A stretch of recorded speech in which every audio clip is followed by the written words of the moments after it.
تمر الساعات، يقترب الموعد، والجميع هنا على الوعد.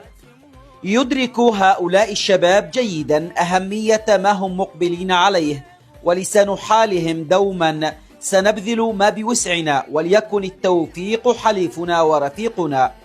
بطولة الديار العربية غرب آسيا هي اختبار أول لكوكبة من الأسماء رفعت هاماتها كي تليق بمهمة تمثيل الوطن.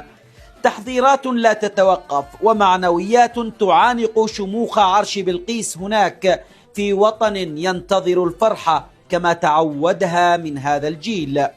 ورغم عدم امتلاك هؤلاء الشباب لما يمتلكه غيرهم من الإمكانات المادية، لكنهم الأجدر والأقرب لإثبات براعتهم في تطويع الأمواج والإبحار بعيدا إلى شاطئ الانتصارات بما لديهم من إمكانات متواضعة.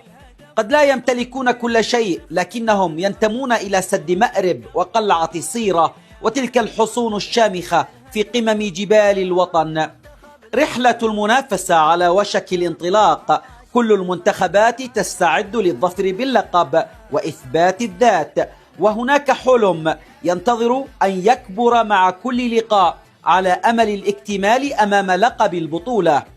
والأهم من ذلك تقديم مستوى مشرف وبناء منتخب قوي استعدادا للبطولات الأهم. البداية ستكون أمام السعودية صاحبة الأرض والجمهور، وتحقيق الفوز هنا سيسهل المهمة وسيمنح اللاعبين المزيد من الثقة.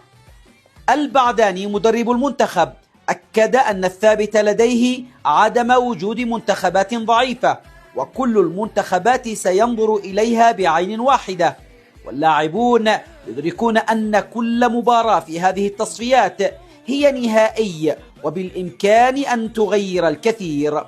المنتخب جاهز وينتظر انضمام اللاعب الأهم الذي سيؤازر ويشجع ويهتف باسم الوطن ومن ثم المنتخب.